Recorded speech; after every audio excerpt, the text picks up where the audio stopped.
Sual verilir ki, sınıq qabda yemək yemək və həmçinin də sınıq stəkanda su içmək olarmı? Bismillah, elhamdülillah, və salatu və salamu alə mən la nəbiyyə bə'də. Su içməyə gəldikdə isə Peyğəmbər sallallahu aleyhi və səlləm ağzı qırıq su qabından su içməyi qadağan etmişdi. Və səbəb də gətirilir ki, Şeyh Ütheymən rahimehullah gətirir ki, yəni o vaxtındakı sular və həmçində su saxlama qabları bugünkü gün kimi deyildi.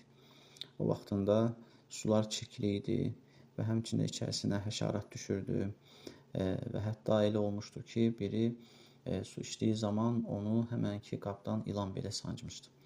Və belə olduğu zaman insanlar qabdan su içdikdə o su insan ağzına nizamlı bir şəkildə gəldiyinə görə o suyun üzərindəki müəyyən həşəratlardır və yaxud da ki, müəyyən suya tökülmüş və yaxud da ki, su quyunun içərisində olmuş müəyyən çirklərin təmizlənməsini səbəb olurdu. İnsan öz dodağı ilə saxlayırdı və oradan təmiz suyu içə bilirdi.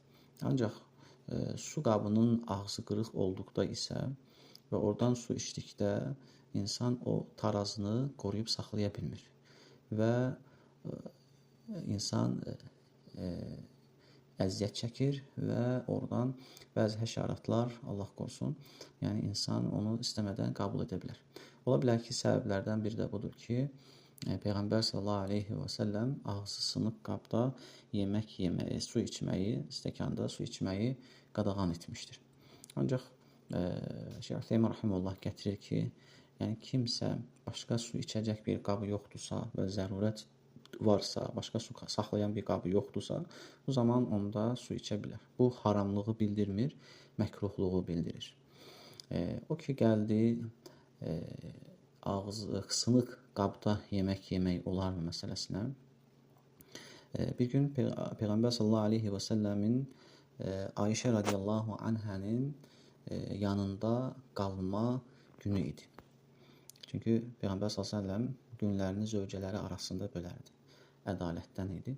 Və Ayşə radiyallahu anhənin günü olduğu zaman başqa zövcəsi Peyğəmbər s.ə.və yemək gətirir və Ayşə radiyallahu anhə də öz qısqanclığından, yəni bugün özünün günü olduğu zaman nə üçün başqası yemək gətirir deyə yəni qısqanır və qabı vurur, sındırır.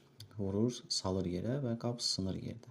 Və rəvayət olunur ki, Peyğəmbər sallallahu aleyhi və səlləm həmənki sınıq qabdan yemək yemişdir. Xülasə olaraq odur ki, yəni sınıq qabda yemək yemək haram deyil. Ancaq gətirilir ki, məkruhdur, icazəli deyil. Nə qədər ki, şərait var, uzaq olsa daha yaxşıdır. Və həmçində bugünkü gün o günkü gündən daha fəsadı çoxdur. Əgər bir qab sınarsa, çünki o vaxtdakı qablar saxsıdan düzəldilirdi. Saxsı torpaqdan düzəldilirdi. Əgər insan mədəsinə o qabdan, sınıqdan müəyyən bir şey getsə, yəni torpaq idi, o qədər onun üçün bir zərəri yox idi. Amma bugünkü gün sınıq bir qab, qabın sınıxı bir insanın mədəsinə getsə, ola bilsin ki, onun bağırsaqlarını kəsməsinə və həmçinin mədəsində böyük fəsadların açmasına səbəb ola bilər.